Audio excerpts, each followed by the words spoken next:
A questão do sigilismo relaciona-se intimamente com o movimento reformista conhecido em Portugal com o nome de Jacobaio. O nível religioso e moral da sociedade portuguesa dos fins do século XVII e princípios do século XVIII não era modular. Obrigada. A legislação dos costumes alastrava por todas as camadas sociais e era particularmente notória e perniciosa nos conventos. Se este era, em traços largos, o retrato de uma sociedade em desagregação, a situação assumia furos de escândalo público nos conventos e casas religiosas. A falta de vocação de alguns religiosos, o mundanismo da vida conventual manifestado em contactos desnecessários com o século, o freiratismo e outros vícios eram hábitos instalados que urgia denunciar e combater. A reação contra este estado de degradação moral e religiosa nasceu dentro das próprias comunidades religiosas, afastando-se, se mantinham fiéis à pureza dos princípios, daqueles que consideravam relaxados e menos observantes. A Jacobeia foi introduzida em 1707 por Frei Francisco da Anunciação no seio dos Ermitas Calçados de Santo Agostinho, no Colégio da Graça de Coimbra, tendo como objetivo promover o acrisolamento espiritual próprio e alheio através de uma vida austera, piedosa, observante e apostólica, lutando contra a indisciplina e corrupção. Os vocábulos Jacobeu e Jacobeia derivam do apelido latino de um frade graciano, São Jacobo, que chamava Jacobeia a um retiro da sua preferência. O termo foi retomado posteriormente, a partir de 1707, de alguns confrades seus, discípulos de Frei Francisco da Anunciação, para designar o antecoro do Colégio da Graça de Coimbra, onde habitualmente se reuniam para as leituras e colóquios espirituais. Mais tarde, quando o movimento se expandiu a outros institutos religiosos, Jacobeia passou a designar não só o local onde os promotores e simpatizantes do movimento reformador se reuniam, mas também a própria Assembleia e a coligação de todas as pessoas de boa vontade empenhadas com eles e como eles no serviço de Deus. Jacobeia e Jacobeu, por alusão à vida do patriarca Jacó e principalmente à escada do seu sonho em Betel, nada teriam a ver assim com a etimologia dos vocábulos. O ideário reformador de Frei Francisco da Anunciação encontrou de imediato eco junto dos franciscanos, que desde fins do século XVII, sob a orientação de Frei António das Chagas, tinham organizado a sua Jacobeia, vivendo na mais estrita pobreza e austeridade, observando à letra a regra de São Francisco. Prontamente, os membros das duas reformas deram-se conta da necessidade de congregarem esforços para mais eficazmente desenvolver um movimento de renovação espiritual. Sob influência direta do núcleo de jacobeus gracianos, expandiu-se o movimento reformista fundado em 1707 por Frei Francisco da Anunciação. Aderiram à Jacobeia ou manifestaram a intenção de se reformar e reformarem as suas comunidades muitos cônegos regrantes de Santo Agostinho, beneditinos, cistercienses, ermitas de São Paulo, freios de Cristo, carmelitas e dominicanos. Fora dos claustros, eram também muitas as pessoas que se entregavam aos exercícios de perfeição orientadas pelos jacobeus. Não se falava naquela altura nos jesuítas, nem os jesuítas entraram neste movimento reformista. É este movimento reformista alargado a vários institutos religiosos, sem, no entanto, atrair todos os membros em todas as comunidades, que interessa particularmente à questão do sigilismo. A Jacobeia, em sentido amplo, foi oficial e superiormente organizada desde 1723 pelo frade varotejano Frei Gaspar da Encarnação.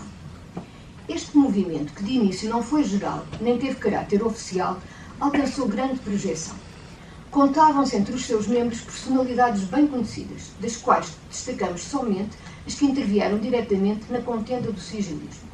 Dom Miguel de Távora, arcebispo de Évora, Dom Frei José Maria da Fonseca e Évora, bispo do Porto, Dom Inácio de Santa Teresa, bispo do Algarve e anteriormente arcebispo de Goa, Dom Frei Miguel da Anunciação, filho dos primeiros condes de Povelido e bispo de Coimbra, e Dom Baltazar de Farias Vilas Boas, bispo de Elvas e ex-monsenhor da Patriarcal.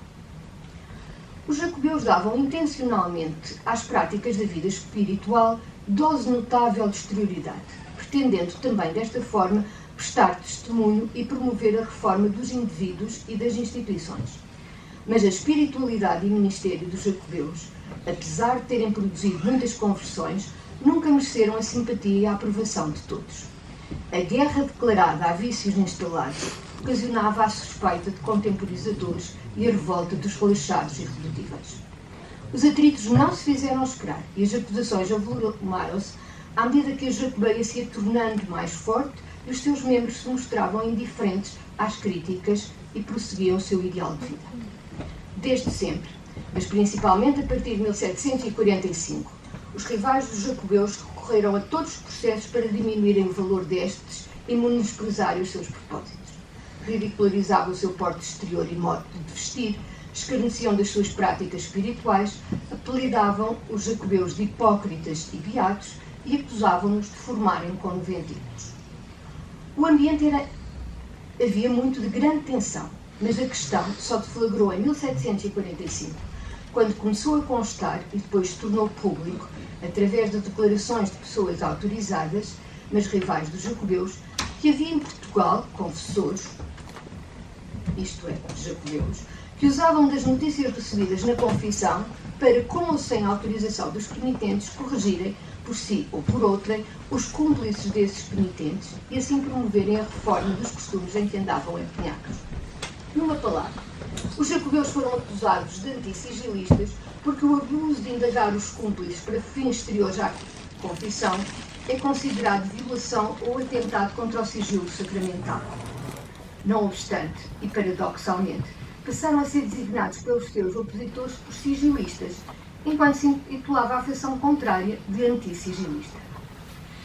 Fazendo-se eco de vasto setor da opinião pública, mais fundada em queixas e boatos do que em casos provados, o cardeal patriarca, Dom Tomás de Almeida, e o inquisidor mor, Dom Nuno da Cunha, agindo de comum acordo, promulgaram a 6 de maio de 1745, respectivamente, uma pastoral e um edital em que denunciaram publicamente a existência do abuso de perguntar pelos cúmplices e estabeleceram penas de suspensão e excomunhão para os confessores delinquentes.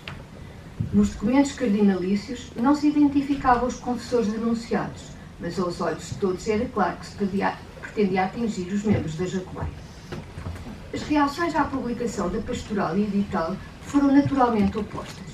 Os jacobeus, que negavam radicalmente a existência da praxe denunciada e perseguida, mostraram-se profundamente magoados, tanto mais que sentiam ter o Santo Ofício violado claramente a jurisdição episcopal ao chamar a si o direito de castigar os confessores que tivessem quebrado o dever de sigilo sacramental.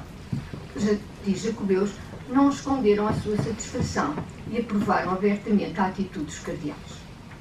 Para fazerem triunfar as suas posições, os cardeais, isto é, o patriarca e o inquisidor, informaram de imediato o Papa da situação e pediram a sua intervenção na questão.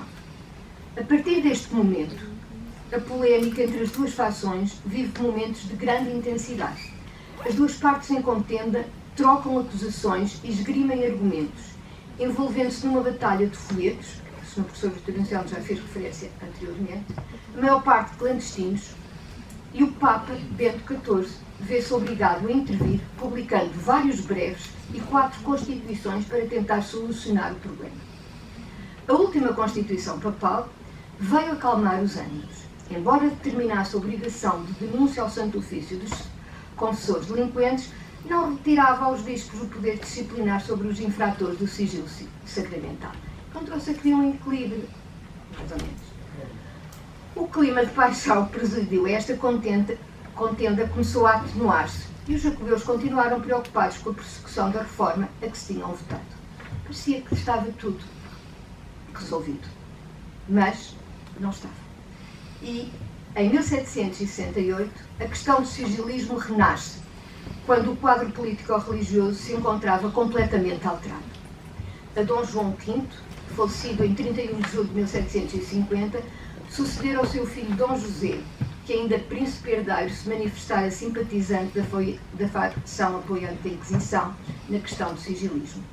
Desde o início do seu reinado, Dom José rodeou-se de rivais dos jacobeus e a influência espiritual por estes existida foi progressivamente asfixiada, ao mesmo tempo que o rivalismo se foi enraizando no país. Para isto, contribuiu decisivamente Sebastião José de Carvalho e Melo, chamado por Dom José, em 6 de agosto de 1750, a desempenhar o cargo de Secretário de Estado dos Negócios Estrangeiros e da Guerra e mais tarde nomeado Ministro do Reino.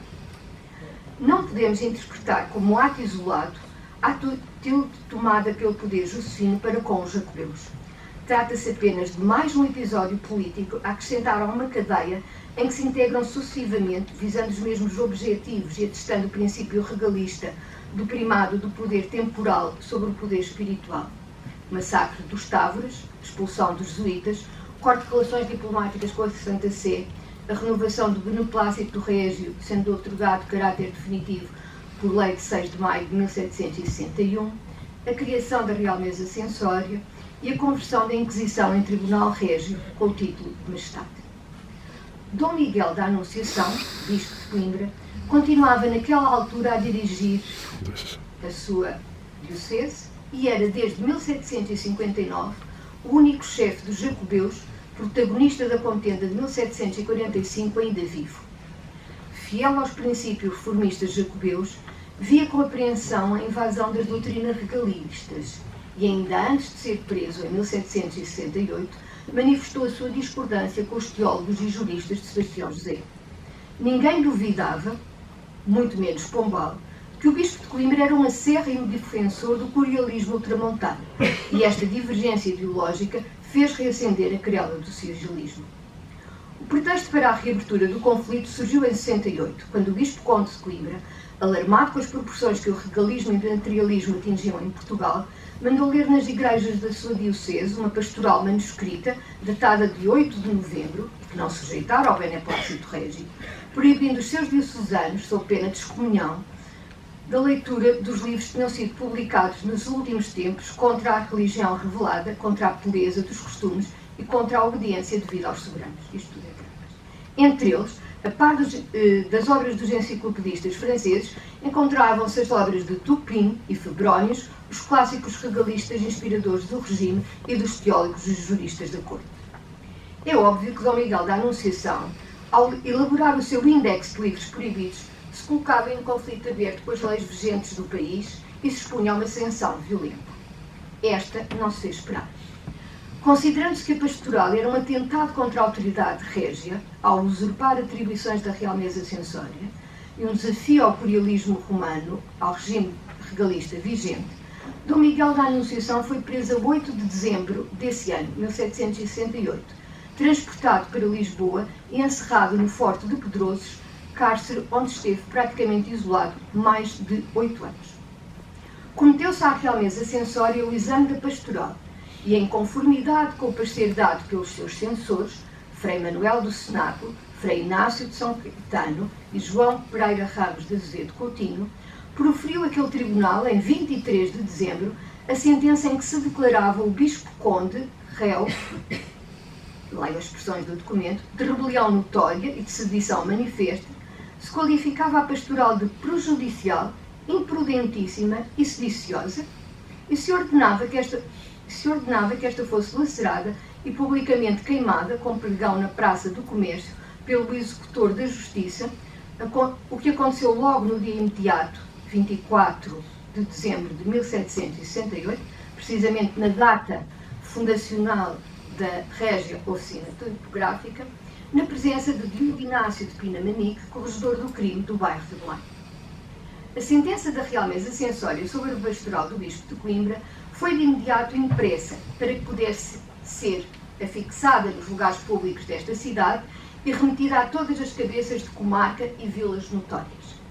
Pretendia-se dar-lhe ampla divulgação para que, noutra qualquer situação, ninguém pudesse alegar ignorância. Foi assim impressa a obra, cujo rosto está projetado no ecrã, e foi publicada em Lisboa, na oficina de António Rodrigues Galhardo, impressor da Real Mesa Censória. E tudo faz sentido. Como impressor da Mesa Censória, imprime a primeira edição da sentença contra a pastoral manuscrita do bispo de Coimbra. Decidida a erradicação dos jacobeus, faltava ainda desferir 2 golpes para que o desmantelamento daquele movimento reformista fosse total. No cumprimento do plano delineado e para atingir o primeiro objetivo, foi incumbida a Real Mesa Censória, por decreto de 19 de janeiro de 1769, de elaborar um juízo decisivo sobre o livro intitulado Teses, Máximas, Exercícios e Observâncias Espirituais da Jacobeia, que se dizia encontrado entre os papéis do Bispo de Coimbra e escrito pelo seu próprio punho. Não sem antes identificar os jacobeus com os fariseus e de considerar que as máximas da Jacobeia eram cópia do sistema jesuítico, coisa que nunca se tinha ouvido, pronunciou-se a mesa censória em jeito de conclusão deste modo: as máximas, princípios e teses da Jacobeia são soberbas, hipócritas, cismáticas e sediciosas. Elas seriam capazes de armar os vassalos uns contra os outros e de arruinar completamente o Estado.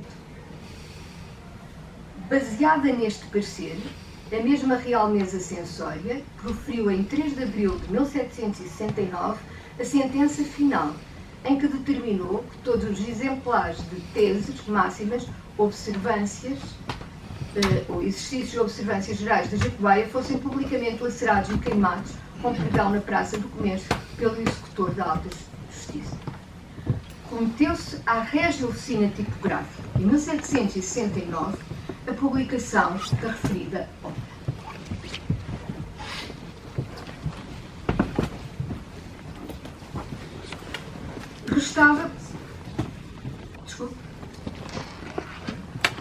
Restava, para rematar a questão, a condenação pública dos jacobeus como sigilistas.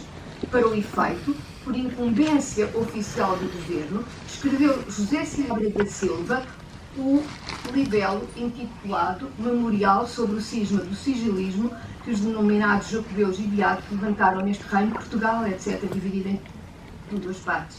Não vou ler, mas sublinho, Régia Oficina Tipográfica, 1769. É nesta torrente legislativa, produzida na Régia Oficina Tipográfica no ano de 1769, relativa à questão do sigilismo, que se inscreve, em nossa modesta opinião, a publicação da segunda edição da sentença da Real Mesa Censória pela Régia Oficina Tipográfica, ainda que antedatada. Está tudo certo.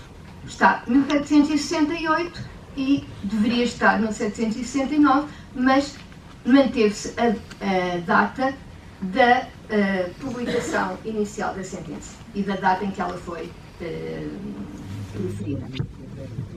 Aliás, no livro de registros da Régia Oficina Tipográfica, e agradeço à doutora Fernanda Campos a informação que me prestou e que foi preciosa, encontra-se inscrita no mês de maio de 1769 a encomenda da sentença sobre o sigilismo feita pela própria impressão régia.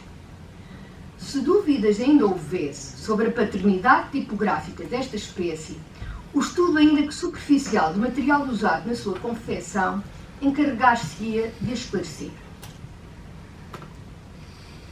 A vinheta ornamental que figura no rosto da sentença, 1768, isto é, 69, no meu entender, foi utilizada em muitas obras impressas na Régia Oficina Tipográfica, como, a título ilustrativo, se pode ver no rosto dos Estatutos da Universidade de Coimbra, obra impressa pela Régia Oficina Tipográfica em 1772.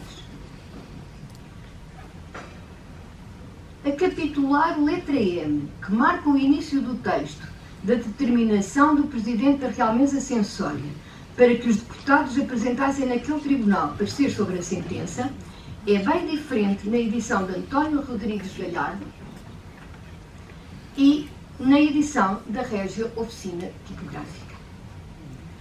Significativamente, a referida capitular,